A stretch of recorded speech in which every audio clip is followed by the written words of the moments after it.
ಕಾರ್ಮಿಕರ ಹೋರಾಟಕ್ಕೆ ಕಾರ್ಮಿಕರ ಹೋರಾಟಕ್ಕೆ ಕಾರ್ಮಿಕರ ಹೋರಾಟಕ್ಕೆ ಇಪಿಎಫ್ ಆಫೀಸರ್ಗೆ ಧಿಕ್ಕಾರ. ಇಪಿಎಫ್ಒ ವಿಳಂಬ ನೀತಿಗೆ ಸುಪ್ರೀಂ ಕೋರ್ಟ್ ಆದೇಶ ಸರಿಯಾಗಿ ಪಾಲಿಸದ ಇಪಿಎಫ್ಒಗೆ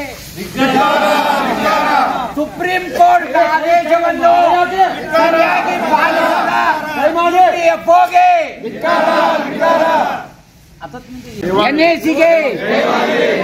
ಎನ್ಎಸಿಗೆ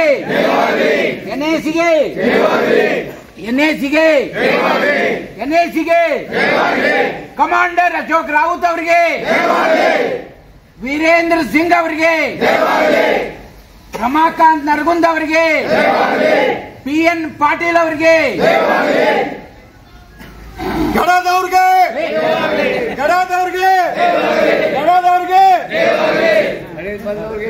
EPS 95 ಹೋರಾಟಕ್ಕೆ EPS 95 ಹೋರಾಟಕ್ಕೆ EPS 95 ಹೋರಾಟಕ್ಕೆ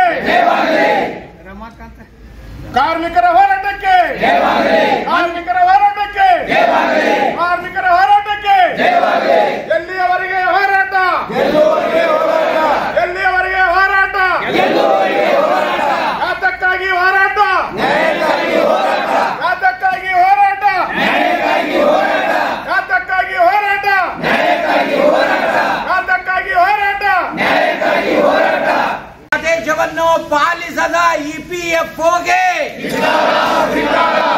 ವಿಳಂಬ ನೀತಿಗೆ ಏನಪ್ಪಾ ಅಂತಂದ್ರೆ ನಾವು EPS 95 ಬಗ್ಗೆ ಇವತ್ತೇನು ನಮ್ಮ ಭಾರತ ಸರ್ಕಾರದ ನಮ್ಮ ಅಶೋಕ್ ರಾವತ್ ಅವರು ಏನು ಮನವಿ ಕೊಡ್ಲಾಕ ಒಂದು ಆದೇಶ ಮಾಡಿದ್ರು.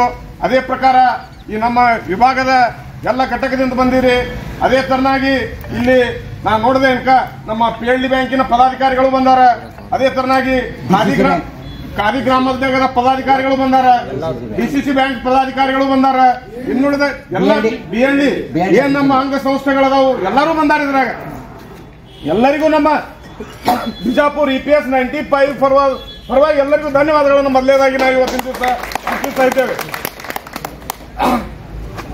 ಅದೇ ತರನಾಗಿ ಈ EPS 95 ಏನಪ್ಪಾ ಅಂತಂದ್ರ ಈಗ ನೋಡ್ರಿ ನಮ್ಮ ಕಾರ್ಮಿಕರು ಇಡೀ ದೇಶದಾಗೆ ಇಲ್ಲ ನಮ್ಮ ಪೆನ್ಷನ್ ಸ್ಕೀಮ್.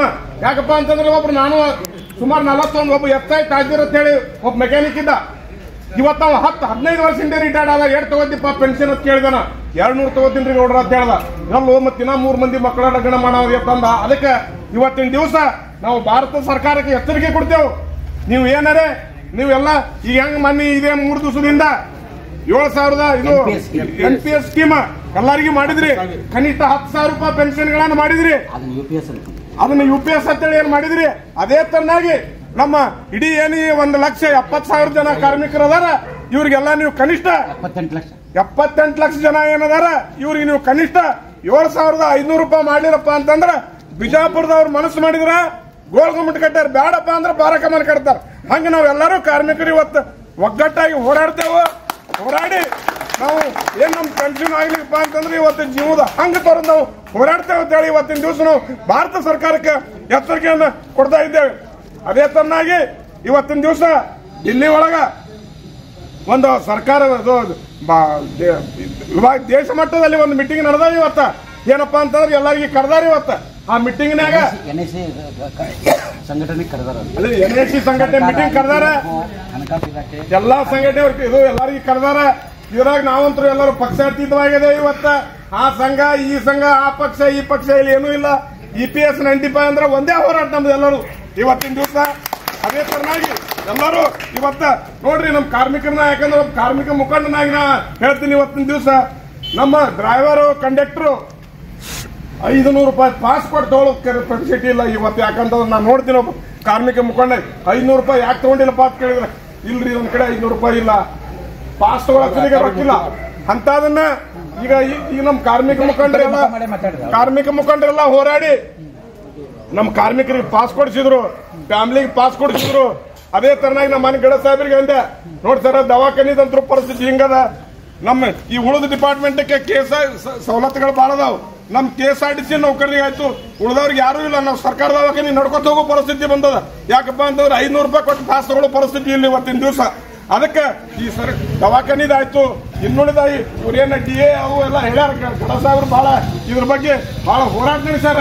ಅದಕ್ಕೆ ನಮ್ಮ ಸಮಸ್ಯೆಗಳೆಲ್ಲ ಬಹಳ ಅದಾವು. ಇವತ್ತಿನ ದಿವಸ ನಾವು ಭಾರತ ಸರ್ಕಾರಕ್ಕೆ ಇದು ಕಡೆ ಎಚ್ಚರಿಕೆ ಅಂತ ಹೇಳ್ತೀನಿ. ನಾನು ಇವತ್ತಿನ ದಿವಸ ಭಾರತ ಸರ್ಕಾರಕ್ಕೆ ಇದು ಕಡೆ ಎಚ್ಚರಿಕೆ.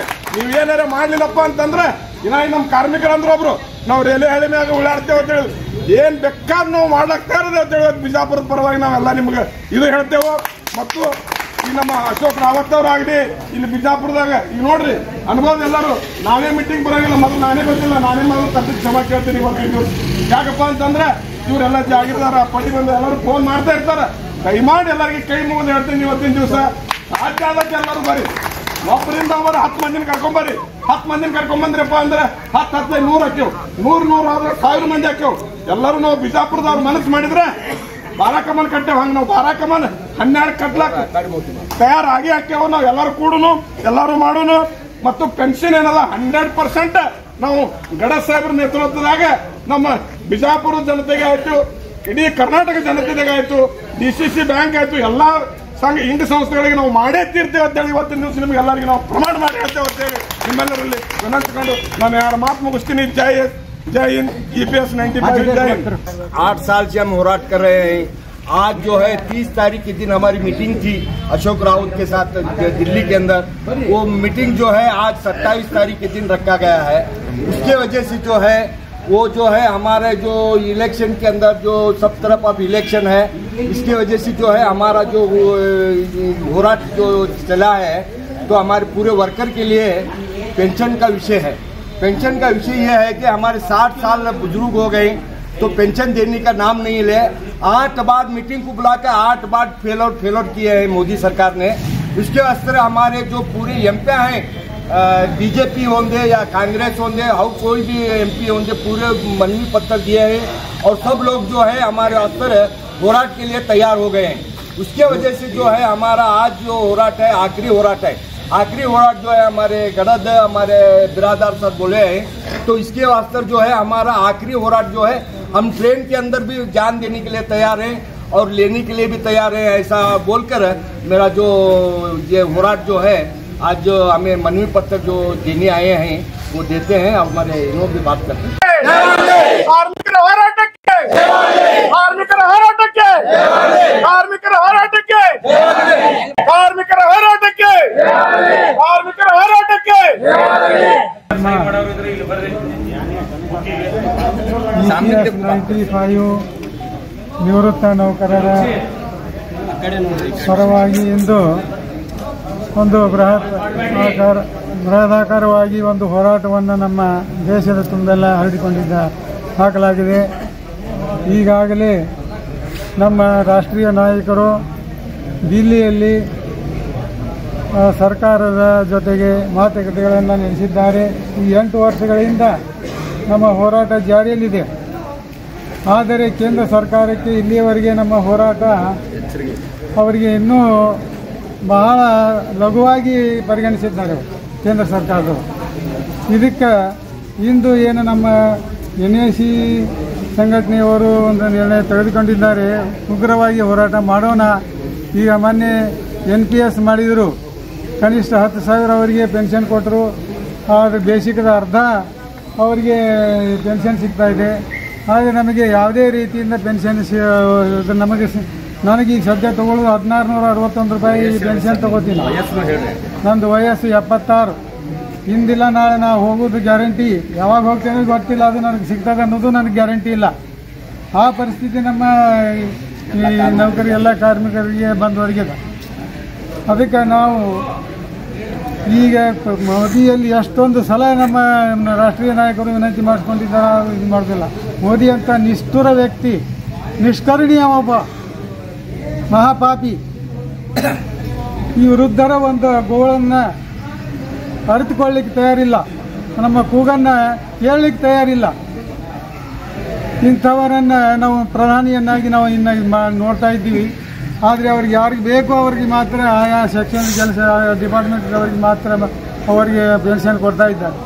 ಆದರೆ ನಿಜವಾಗಿಯೂ ನಾವು ಬಹಳ ಕಷ್ಟದಲ್ಲಿದ್ದವರು, ಇದರ ಬಗ್ಗೆ ಅವರು ಯೋಚನೆ ಮಾಡ್ತಾ ಇಲ್ಲ.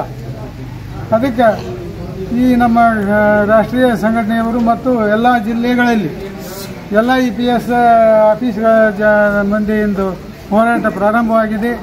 ಇನ್ನು ಈ ಹೋರಾಟ ಇನ್ನೂ ಅತಿ ಉಗ್ರವಾಗಿ ಪ್ರಾರಂಭ ಆಗ್ತದೆ. ಅದಕ್ಕೆ ನಾವು ಈ ದೇವರಲ್ಲಿ ಪ್ರಾರ್ಥನೆ ಮಾಡೋದಂದರೆ ನಮಗೆ ನಾವು ಜೀವಂತ ಇರುವಾಗಲೇ ನಮಗೆ ಪೆನ್ಷನ್ ಸಿಗಲಿ ಅಂತೇಳಿ ನಾನು ದೇವರಲ್ಲಿ ಪ್ರಾರ್ಥನೆ ಮಾಡ್ತೀನಿ. और नए न्यूज़ों के लिए देखते रहिए अपना चैनल TV22 न्यूज़। लाइक करें, शेयर करें, सब्सक्राइब करें और बेल आइकन बटन दबाना ना भूलें।